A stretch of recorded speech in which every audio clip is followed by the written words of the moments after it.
pretty insane, and just sitting over 400,000 right now.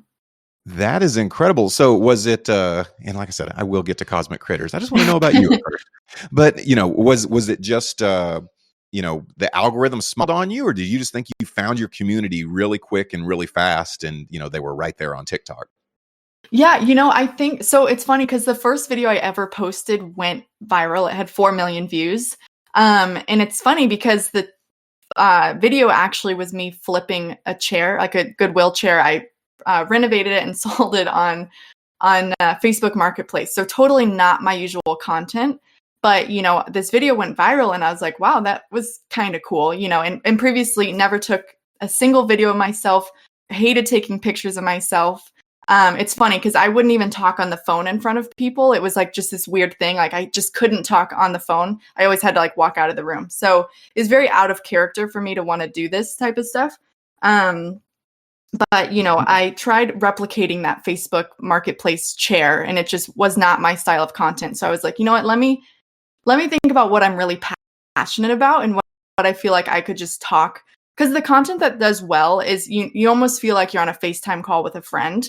And so I'm like, what's that natural content for me? And of course, very quickly I realized, that was cryptocurrency and the stock market and NFTs. And that's just what I was passionate about. So, I am fortunate that I think I just, kind of found my piece rather quickly. It also doesn't helps, of course, that, the GameStop squeeze and, all these little big retail movement things kind of put me right in the position to have a powerful platform. Okay, and you gave some good insight there and say that you really weren't okay with being in front of a camera or even speaking on the phone in front of people. I find that to be the case sometimes. You always think everybody you see on social media must be an amazing extrovert that's always been like this. But it sounds like for you, you kind of grew into it because you would never guess that you couldn't talk on the phone in front of somebody else before this. You would never, ever know that. It's Yeah, it is funny. And, I did have some, professional background that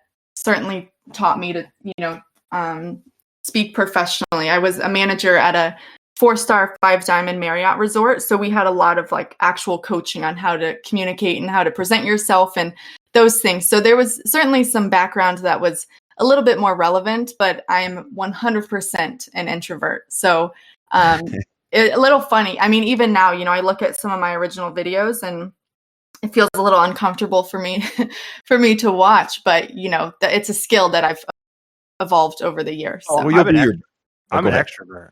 I'm an extrovert, like big time. Both of you guys probably know that from talking with me, but like I like the whole like putting content out on TikTok using my face and like putting yourself out there. Like I still struggle to like, ooh, I should do that. There's always hesitation, even though I can talk to everyone and anyone about anything in real life. So like, it is very, very funny that there is that like that phobia, maybe, it's a different skill set, right? Of absolutely. Like being able to work a room at a party versus being able to get a following on social media. It's just a completely different skill set. Absolutely. Yeah. Well, and it's funny too, because if I had sat down and thought about who was going to see my content, I probably would have been paralyzed enough not to do it. But in my mind, I was making these videos and nobody I knew was going to see them. And then clearly that, it's funny, I started getting like old soccer teammates who lived on the other side of the country, like sending me messages, oh, I saw your content. And like by that point I was comfortable. But, had I sat and thought that everyone I knew was going to be watching this content, I probably wouldn't have done it. So, a lot of kind of good luck along the way to get me to where I am now. But that means I'm the opposite.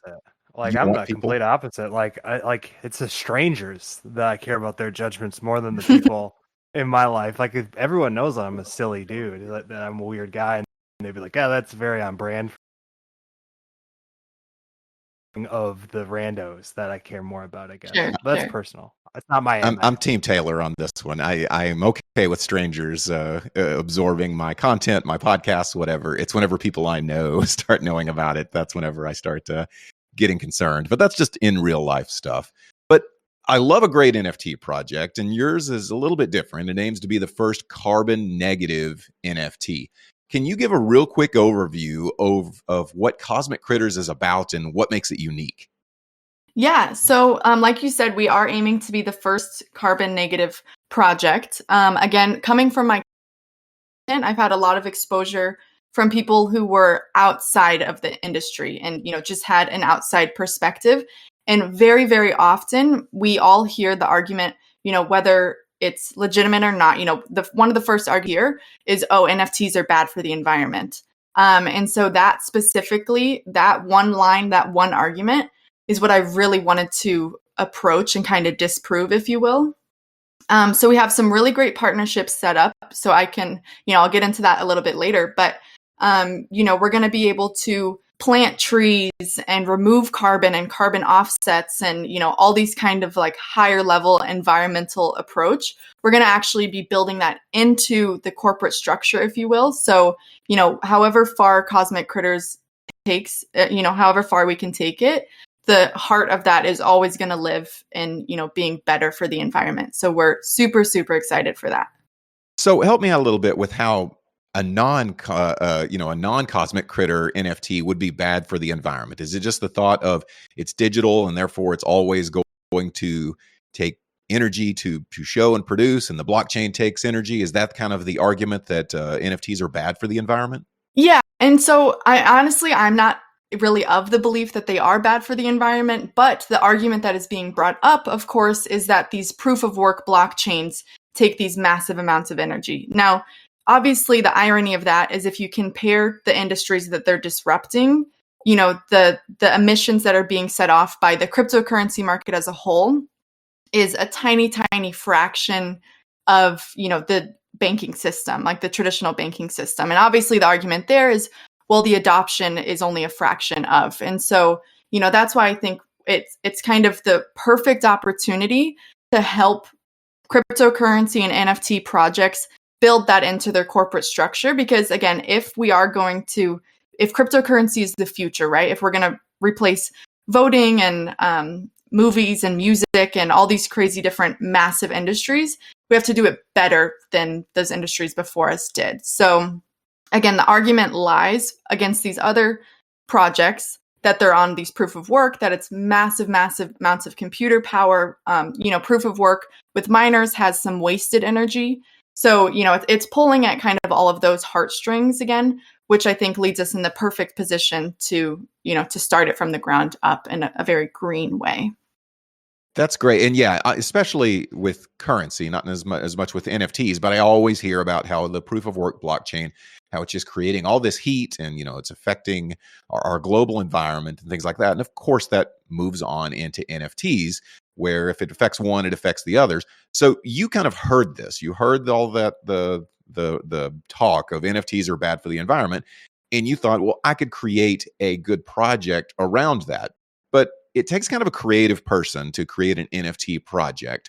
You have to, either know somebody that can actually create it. Did you have all the right connections already once you had this idea in your head, or did you go and seek them out?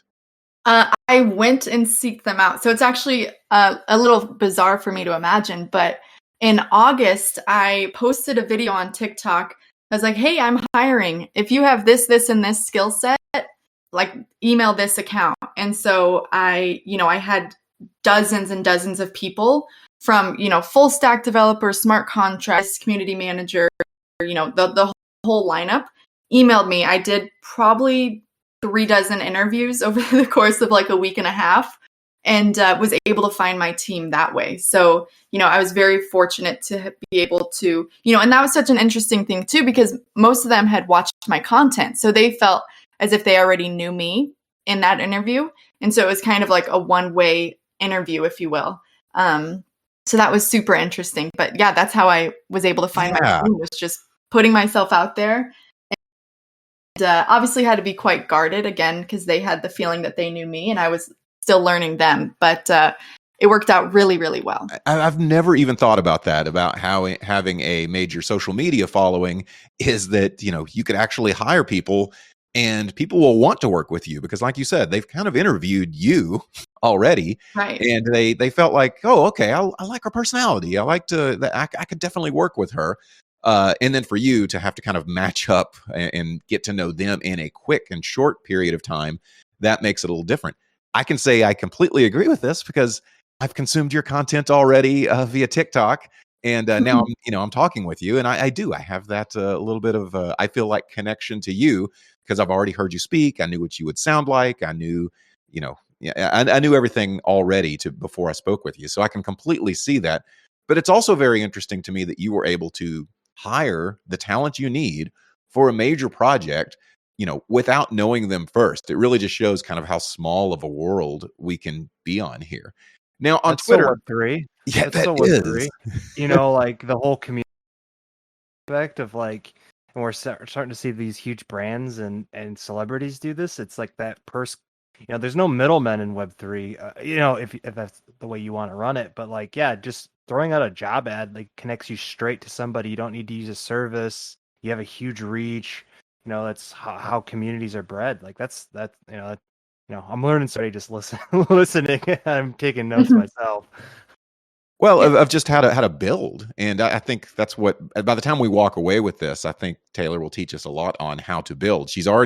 We've went from a 0 follower TikTok account to now 400,000 plus, and then we're gonna kind of leverage that into a full-fledged project, hiring and everything from in there. It definitely shows that Web3 you can truly start with nothing. It's not because Taylor had, in her back pocket millions of followers already. She literally started at the beginning of this year with no followers and no hires or anything like that for this project. So she was able to do that through this, and it's with people that want to work with her. They didn't just read an Indeed ad or anything like that and say, "Oh, I need a job." These are people that saw her and said, "Yeah, I could work for her. I think that would be beneficial to us both."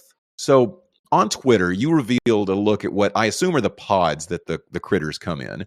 First of all, are there any attributes to the pods themselves, or is that just like a shiny outer shell and the really cool stuff is on the inside? Yeah, so there's actually, I think the count is like 62 different attributes that come on the pod. So when you mint the NFT, it comes as a pod, and then within 5 days is going to hatch into your critter. But the actual first pod is just as unique. It's a one of 7,777. So just as unique as the critter that's going to hatch out of it. I did not realize. So, reading through your material, I completely understood that the critter was unique. And seeing the different pictures of the pods, they looked like they must have some sort of characteristics and be unique as well. But that's really neat that the pods can be unique. Now, once they hatch, do I not get to view them anymore? Do I not get to see what my pod looked like after it's hatched? Yeah, that's a good question. And it was something that we kind of like rattled our brains because, for whatever reason, that whole pod start, like that was just something that I attached myself to really early. But what we're going to do, I'm working with my website developer and smart contract developer to essentially set up a gallery. So let's say a month after launch, you buy on the secondary market a critter. Well, you're going to want to know what that pod it came from. So you're going to actually be able to go to the website, type in, your NFT number, and then you'll see and be able to download the file of that pod. So there will be some access and, some memory, if you will, of that original pod that it came from.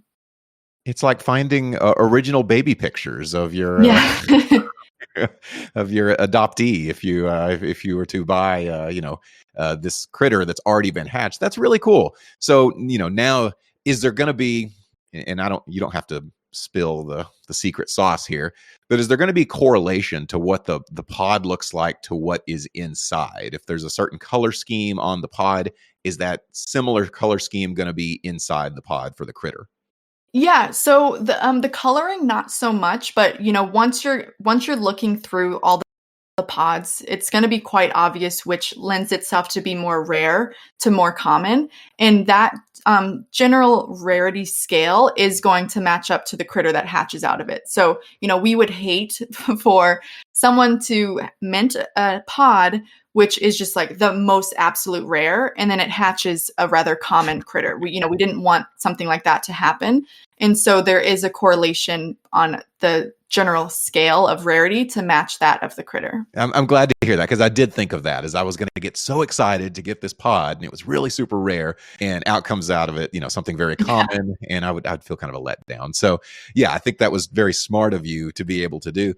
How's the feedback been? I know you haven't, unless you've done it in the last 12 hours or so, but how's the feedback been on the pod's design so far? Because I know people have seen those, even though they haven't seen the critters as much.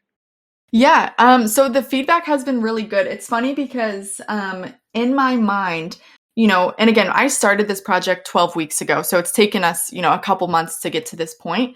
But I just really liked kind of like 90s memorabilia, 90s nostalgia, stuff like that. So I really attached myself to Tamagotchis.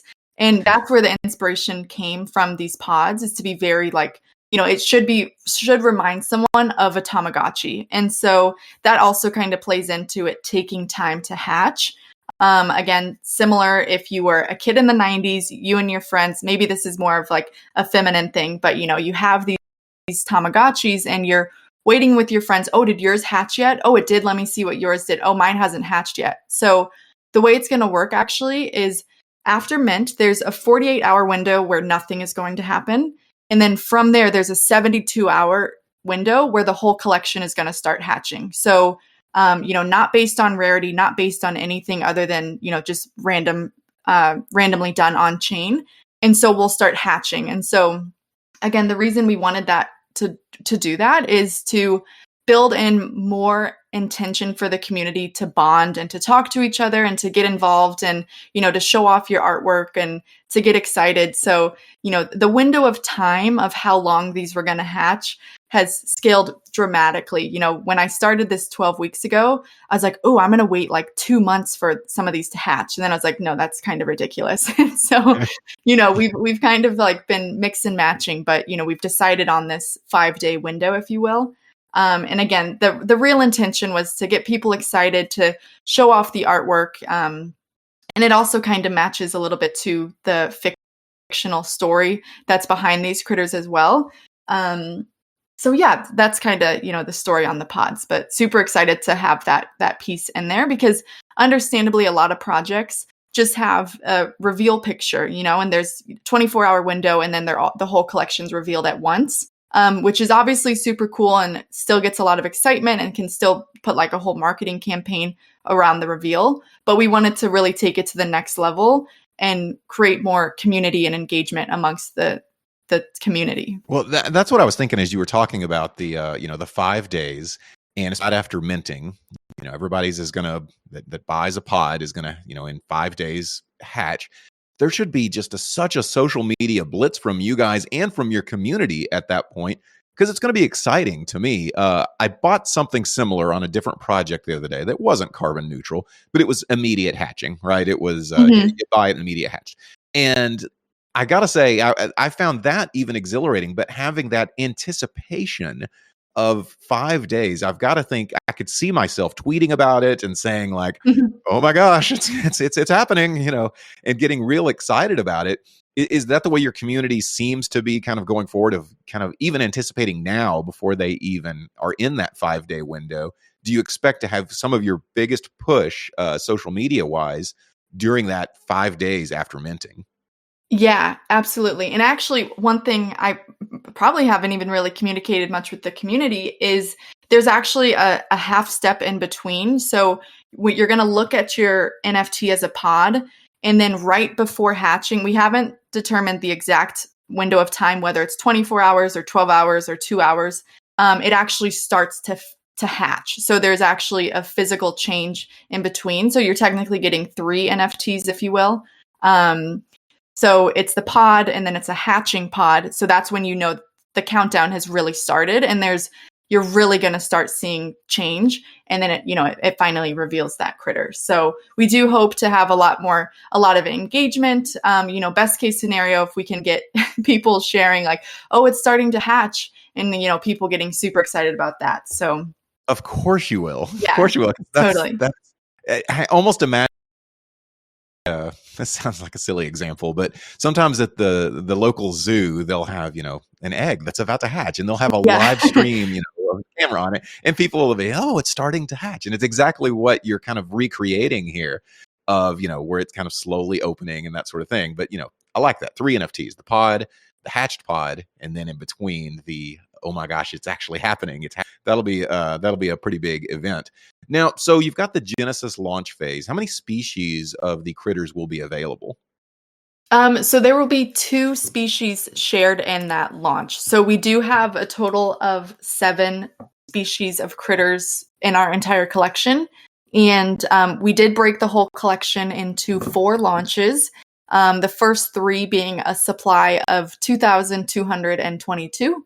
And the 4th launch, called the Horizon launch, is a supply of 1,111. So there are 2 species in the first 3 launch and 1 species in the final launch. Okay. So you've got several different species. So this is, I know you've already thought of this, but I'm just going to comment on how you've put it together well, and that I think your first launch, that community excitement that I was talking about, will definitely spread through social media, and it might even give a sense of FOMO where people are like, oh, I want a pod where I can kind of see it hatch. This person is doing it. I want to do that too. And then you've got other, phases of the launch to be able to get the most people possible with that. Now, all of this that we've talked about, it's definitely a cool NFT project, and it's a cool NFT project in and of itself. I really think the pod and the hatching thing, I think that is kind of a good secret sauce in and of itself. But it's not what you put as like your front and center sort of, banner. You have the first carbon negative NFT project. So we already talked about how maybe NFTs could be causing, harm to the environment. Tell me what you're doing or how you were able to proclaim that yours is a carbon negative NFT. Yeah, so through a couple different partnerships. The first is through Change, is the name of the organization, and we're actually going to be able to buy. So we're going to calculate how much carbon was emitted by the transaction at time of mint. So they can actually take the gas fees and, do some calculations that are over my head, but, they can get a rather, certainly compared to anything else going on right now, a rather precise measurement of how much carbon was emitted by that transaction. And then we're going to add an extra 5% on top of that. And we will buy carbon offsets based on however much carbon was emitted by that launch. So that's kind of the first step. And then more than that, because again, I think carbon offsets are great. If for those of you who aren't 100% sure what a carbon offset is, essentially there's different organizations, and instead of just attaching a donation, they can actually attach a price tag to a tangible result. And that result is removing or offsetting carbon based on a measurement of metric tons of CO2. So, one offset is usually 1,000 metric tons of CO2. And so, depending on which organization you're buying with, whether they're planting trees or a lot of other really, really cool things, which we can get into a little bit later. But, there's a whole bunch of different things. So that's essentially the launch. That's the carbon offset at the launch. That's going to seal us as a carbon negative launch, meaning whatever carbon that was produced and then some, we're going to offset that and take care of it. Interesting. Go ahead, please. Sorry. And then moving forward, because again, offsets are great, but if you imagine the kitchen sink analogy, right? The kitchen sink is overflowing, the drain is clogged, there's water going on the floor. An offset is kind of like putting more buckets under to catch the water, where removing carbon and actually furthering energy efficiency is more along the lines of turning off the sink and unclogging the drain, right? To make the whole system work a little bit better. And so that's the ultimate goal of where we're going. So through our partnership with 1% for the Planet, we actually have some carbon removal partners. So again, offsets are great. I think they're the bare minimum. I think just about anyone and everyone should put them into their daily life. But again, removal is the ultimate goal. And so we actually have this partnership with Running Tide. Again, not something I've talked about too much yet, so excited to share. But Really, really interesting. They actually grow kelp on biodegradable buoys that float in the ocean.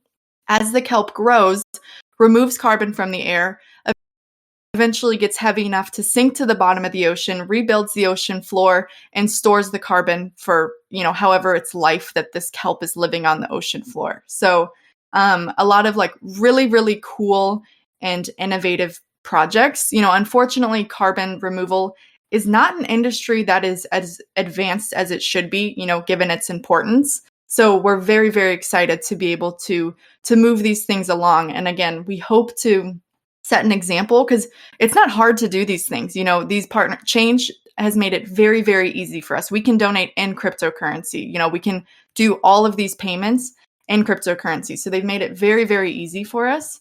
And again, we hope to kind of set that example to say that you too can build this into your base corporate structure.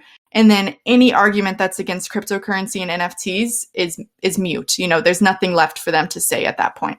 I love that. And you actually said a few things that make me think of even further questions. First of all, is there a percentage of the purchase of the, whenever I buy a pod, is there a percentage of that purchase that's going to go towards, this pool that's going to pay for the carbon offset credits? Is that how you'll have the funds to be able to do that? Yeah. So when through launch, we already have it allocated that it's most likely going to be upwards of like $10 to $20 per NFT to offset that initial cost. Because again, we're doing extra. Just to offset it flat, like to net zero, is not that much. But again, we're adding extra on top of it to not just go carbon neutral, but we're going to actually, essentially it cuts into our profit margin at that point from launch to make that happen. And then with every secondary sale, so if you decide to sell your pod or your critter, for every single secondary sale, we're going to plant one tree. And that comes through another partnership that we have with, ironically, their name is One Tree Planted. And again, probably every other week or so, we'll calculate how many sales took place, purchase trees, to allocate one for every sale. And really excited for that as well, because again, that's going to be ideally a really, really nice tangible number. I would love to get, over 100,000 trees. That would be like a goal for me, really. So excited for sure.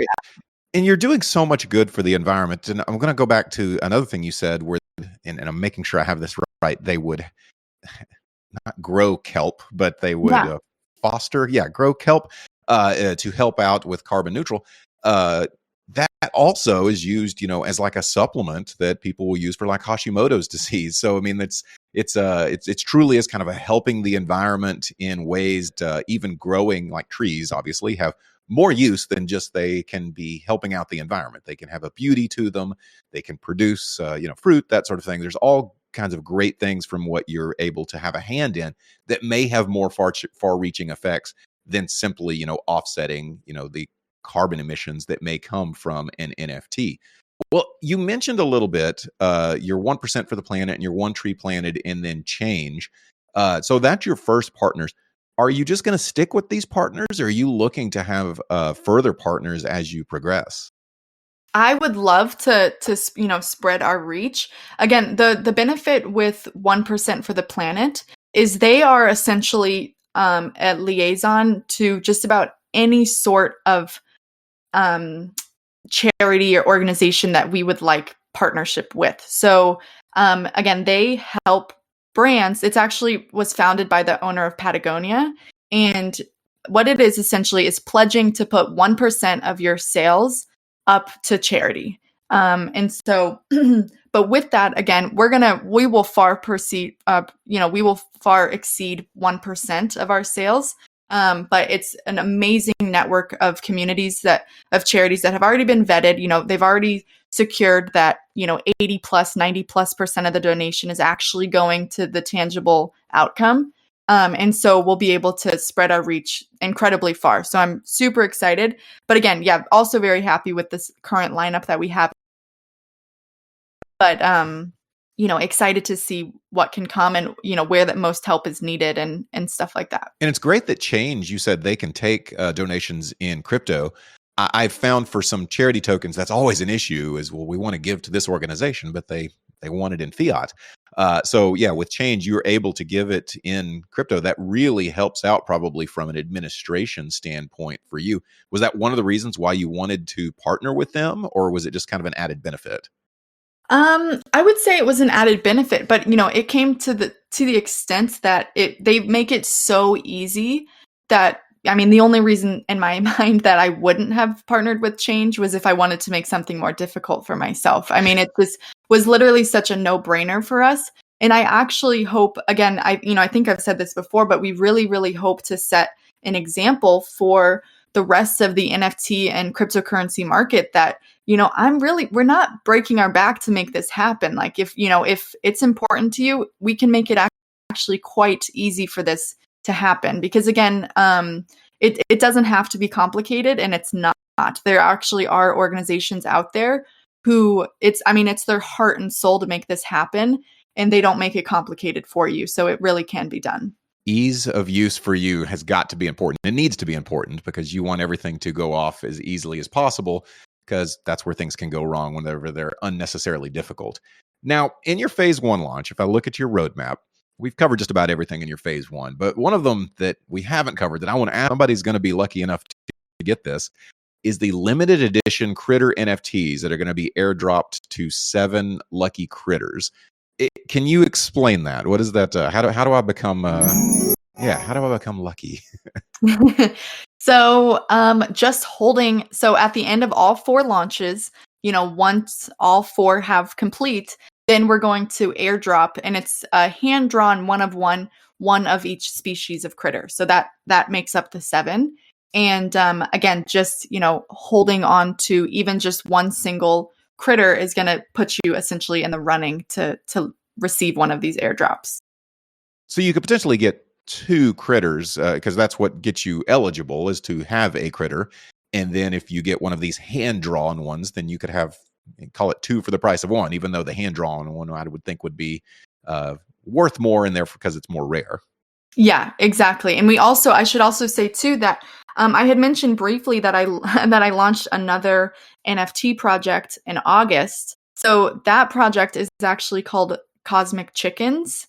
And if you hold, my Cosmic Chicken holders are going to receive a critter airdropped to them. So again, kind of like a special thank you for holding on to this critter, and for being a loyal follower since my day 1. Because again, these sold out in 45 minutes, so these guys were on it to make this happen. Yeah. And so a benefit to those holders is they will get a cosmic critter airdrop to them. Okay, you've got so much little fun things that you do, and the more I speak with you, the more you surprise. So Cosmic Chickens, I think that's a great project, but now being able to reward them with your next project, which sounds like it has even more hype behind it, it makes it to where it's kind of a snowball effect, if you will. Now, the One Tree Planted, that is on the secondary market, correct? That if it's a secondary sale, the One Tree Planted comes into effect, or is there any way that they are involved on the minting process? That is correct. It's specific to the secondary sales. Excellent.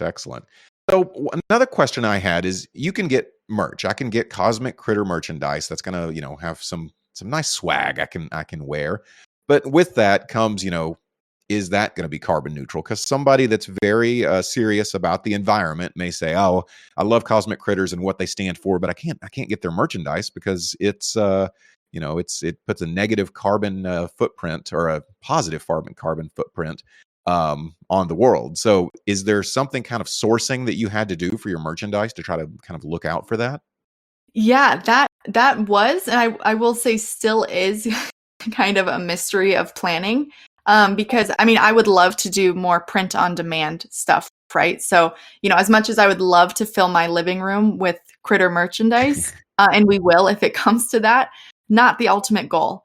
And to find sustainable clothing, not even like just organic cottons, but just, industries and companies that just perform well, is quite hard to find. And so that's a little bit of a challenge, but I will say that anything that touches Cosmic Critters, whether it's a t-shirt, a sticker, a hardware wallet even. We are calculating the carbon for that. And then again, from its manufacturing shipping warehouse to your front door, if something is shipped, we will offset that carbon as well. So again, there's not a single piece in the project that has not been accounted for. We even have, I actually haven't announced it yet, but we do have a really big giveaway that's coming with, again, after all 4 launches are complete. There's 5 winners per launch. I'm sorry, 25 total, so 5 per species. 35, excuse me. 5 per species. And that I'm working with their warehouse and their manufacturing to figure out essentially, sort of, if you will, the energy use taken there, but more specifically, where are these being shipped from? And then, depending on where they're going to, we'll calculate the carbon for that. That's really cool. So you've got all of these different things. You've thought of, your carbon negativity from numerous angles, but you've also thought of marketing from a few different angles. So I want to talk about this because you've got a good presence already as far as marketing. Your TikTok is good marketing, but I know for you, you'll say that's not good enough. You kind of always want to expand. Yeah. You're always going to say you want to expand your reach, and because it's not, you can't just rest on what you already have. But you've got like a giveaway I saw, and I thought that was interesting. You have 177 possible attributes for your critters, but you say based on some of those attributes, you could be part of a giveaway of kind of a promotion. What type of giveaways are you looking for, first of all? And then maybe give me an example. You don't have to tell me exactly what it is, but what might be something like an attribute that you might have that might be, then turned into something you could get in a giveaway? Sure. So, for example, maybe it's a background. So actually, some of our really special limited edition backgrounds are not going to be visible from the pod form. You'd have a different one. And then when it hatches, you're like, wait, my background changed. Well, surprise, everyone who holds that background, they just won, on the smaller scale, where I'm really connected to giving away hardware wallets. It's just something that I think is super important. I think it's often overlooked. It's kind of something that I've built into my brand, if you will. I'm just very, very religious about talking about hardware wallets. So that's something that's very important to me. So that, on the low end of things, giving away hardware wallets, Ethereum, and then on the bigger side, can't quite say, but, we do have some bigger giveaways as well. But, whether it's a background or if it's a hat that has a specific logo on it, or if it's a certain pair of glasses, those types of things that will be announced at a later date of, oh, by the way, in 48 hours, whoever holds this one is going to win this item. So we hope to have a little bit of competition, if you will, of like, if somebody for whatever reason is really aligned to that giveaway, maybe there's some more traction in the secondary market, and some of our loyal critters could start getting some good offers on the critter that they're holding, because it has a monocle or whatever the attribute happens to be. I'm glad you mentioned the secondary market there, because you're right. If I've got something on the secondary market and then it said, oh yeah, if you have this certain background or this monocle or whatever kind of attribute that might be out there, all of a sudden that's not just rare, but it's actually valuable, in that you could get a hardware wallet or something like that for it, which I think is really cool. I'm glad you mentioned the hardware wallets again, because when I was asking you about merch, you kind of had casually mentioned it.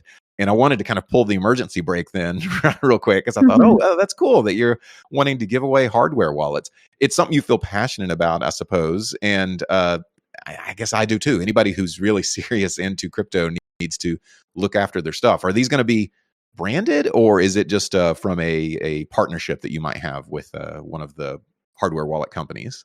So it's just something, the brand that I've always used is Ledger. Mm-hmm. And so that's the brand that we've been giving away. I actually, a couple months ago on my personal Twitter page, I was giving away a hardware wallet, but I said you could pick a Trezor or a Ledger. But I was like, at the time, those are the only two that I would like put my name to enough to send to your front door.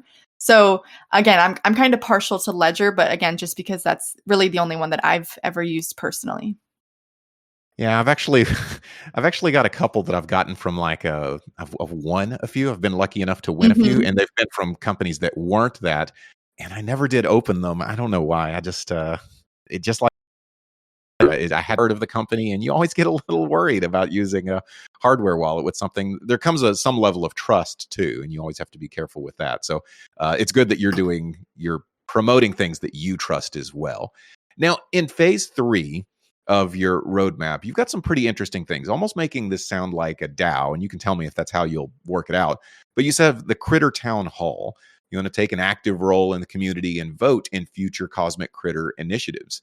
How is that going to work? Is it going to be like a DAO where, holding it, completely decentralized voting, or will it just merely be, Telegram or Discord voting or something like that? Sure. So I will say from the start, it's all going to live in the Discord. So although, the heart of it may be similar to a DAO in that we genuinely want your vote in this, and your vote really is going to matter.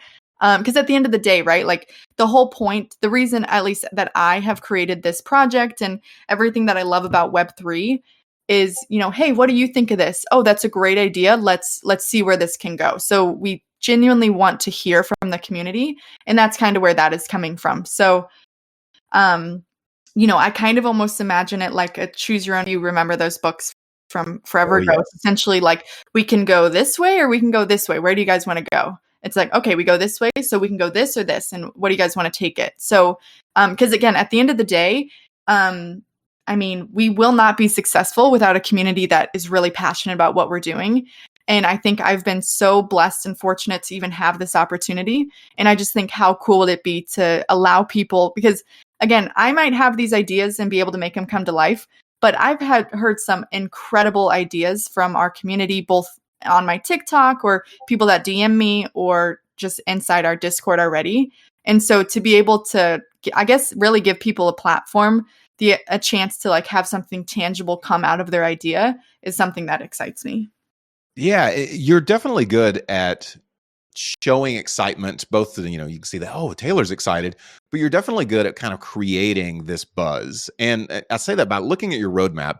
On every one of your phases here, you've got an asterisk right here where you can say, something that is above and beyond what you're reading. For phase 3, you say, this part is really exciting, but we can't tell you about it yet. Which, by the way, is the Critter Foundation, which I think is a neat idea. But yeah, is that are you just wired like that to be able to kind of give people a little hint of what you might be doing?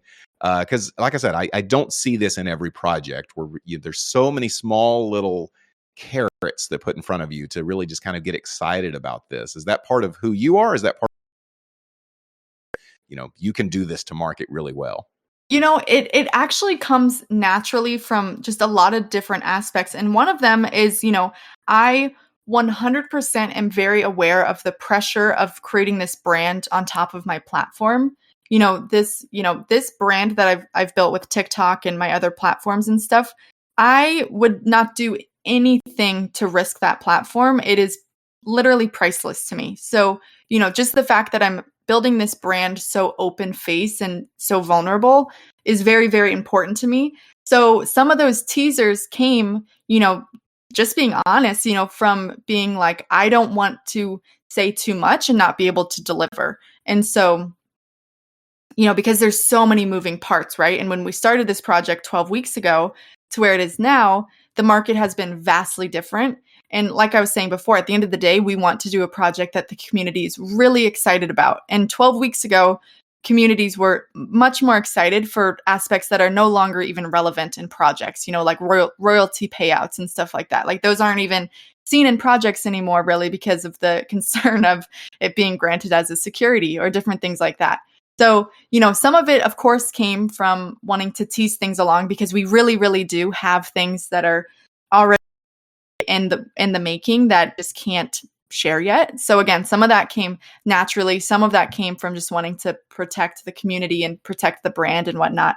But also, of course, I give a lot of credit to my team, specifically my creative director, Joe. He has been fantastic. And, I give him 2 points and he turns it into this masterpiece. So we've kind of been able to formulate these things together. But that's great. So you mentioned earlier that you've done the interviews online, and people knew about you whenever you hired them. How big have you grown to? How big is your team right now? And then part B to the question is, how big do you want your team to be? Yeah, so I have my creative director, Joe. So I essentially have one artist, and then we've hired some subcontractor artists, if you will, to do different creative aspects at various points. And then I have my community manager, Jay, and again, that's more disc Twitter and socials and things like that. And then I have my small team of smart contract developers. So really, it's just immediate contact of 4 people. And then obviously we would love to grow that to be much larger. Obviously on the near side, we're going to need more like Discord muscle, if you will, right? Like the mods and people like that to answer these questions. But I mean, really, I would love to grow it to however big it needs to be to really manage this, which we hope to be quite big. Okay, I'm definitely interested in this project. So anybody else that's listening and says they're interested as well, they're going to have one big question: is what's the minting price? What will the minting price be? Yeah, so that's a good question, and it's something that we've kind of racked our brains about a lot. And I will say, with the price of Ethereum changing all the time, we've kind of settled on a window of numbers, if you will. Sure. So we're going to be between the price of 0.06 and 0.08. And again, only relevant to if Ethereum is at 2,200 or if it's at 5,500, just kind of buffering in there, but usually around like the 250 US dollar range. So, and then it's one of my last questions to ask is sometimes whenever, NFT projects have, call it aliens or something, dogs or whatever they have, there's a breeding capability. Is that part of your plans to breed the critters, or are they just kind of standalone after they hatch? They're there to admire their beauty. So that's a really good question. And honestly, breeding is something that's right up my alley. Like, if I think about as a kid, like the games I would have liked to play, that is like very, very nostalgic for me. But again, kind of going back to the heart of the project, if the community wants it to happen, then absolutely, yes, we will, hit it out of the park, and it'll be so much fun to breed these. But currently it is not in the typical foundation of the project. But again, hey, if the community wants it, I would have a blast with making that happen. So we'll just have to see what comes. Well, I love it how you can answer questions and say, well, this is where we stand right now. But it's obvious to me that you really put a lot of emphasis on your community, both in the growth of it, but also they have a voice as well, and where the project goes. And if enough people say it, it sounds like that you will seriously consider, pivoting that project. So, breeding is probably just one example of many things you could possibly do. A little bit about your project, a little bit about you, but there's going to be more things that come out. There will be more info that comes out in the future. Where's the best place for them to keep up with the latest and greatest from Cosmic Critters? Yeah, probably the website, or I'm sorry, the Discord and the Twitter page, and Twitter being at Critter NFT. So those are going to be the two best places, is Twitter and Discord. Okay. And Twitter's great, but you kind of have to go through, and sometimes it's hard to find information. Discord can have some of that same issues, but the good thing about Discord and really Twitter is you can ask questions, not just of you, but of the community as well. And hopefully that will help a lot. Now, you've done this AMA with me today, which I think was great. Do you have kind of these plans to do kind of a string of AMAs or voice chats or things like that as you get closer to launch? Yeah, thing I would like to do, again, to keep things as organic to everything we love about Web3, right? So there's obviously the more like traditional marketing routes that we can go. But I would love to really foster a community of, people being able to hear us talk about these things. Because again, I've spilled a lot of things in this interview that I hadn't shared with the community, not because really we were trying to be cryptic, but you sit in front of this project for 12 weeks, you kind of forget what people know and what they don't know. So I think the most organic and kind of genuine way to us would be to do a lot more of different talks like this. Great. And what date do you have pegged right now as launch date? We are looking at December 1st, which again has not been shared with the community. So excited for that. Yes. Insider information. That's right. Yeah. We got to. I've been listening the whole time. I swear I've been here. I know I've been quiet, but yeah. No, Taylor, just listening to everything you just said, like, you have the recipe for community. And I think, even going back to the very beginning when you were talking about like the GameStop squeeze and all of that stuff, people want to invest, and invest may not be the right word, but invest in people socially, like the causes they care about. That's one of the biggest reasons why GameStop, was so big, was because people care about having their, the disparity between Wall Street and the retail trader and all that good stuff. And like, this cause of, being carbon negative is awesome. One tree planted, I'm actually a pretty big fan of. I didn't want to I didn't want to stop your role there, Steven. You were killing it, so I just decided to do my little bit at the end. And I think from your TikTok career, you've been able to see what right looks like and what wrong looks like. And I think you're well on your way. And whatever I can do, and we as Traderverse can do to help, we're always here to help. Yeah, thank you so much. That means everything to me. Again, been sitting on this project, it feels like, in private with my creative director for 12 weeks. So it's a little surreal to be sharing these details with the public and getting feedback. So thank you. Well, you've done an excellent job. And yeah, I can echo what Zach just said. You have got a fantastic project. We're excited to see it launch and excited to see how it does, and excited to see those 5 days of just nail-biting anticipation of seeing what's inside our pod. So I'm definitely excited for that. And I'm excited I'm going to go ahead and like that TikTok where you're asking for Mark Cuban support. I think he should definitely consider. You had some good points of why he should consider that. I like that. And I like Mark Cuban. So I think that was good. Well, thank you so much for coming in here. Get you a little applause. There we go. Thank you so much for coming in here and sharing your project with us. Yeah, let's do this again sometime. Maybe a follow-up or something. Yeah, I would love that. Thank you so much. All right. Well, that is it for us today. This is the end of our week. We're going to be back on Monday on Twitter Spaces on the Traderverse account. So make sure you join us in. We have daily content where we'll come in and tell you about whatever the latest and greatest stories are in the crypto, stock, and NFT world. Monday is Moonshot Monday, or Moon Monday, I should say. And we always have some great discussion. We'll have myself and Zach, Smart Rick, on here, as well as Christine Barnum, kind of running a great room. So make sure you join us on Twitter Spaces at 1730 UTC. You can find out what that is with your local time. But join us on Monday, where you can join us in on that. And yeah, we have good times.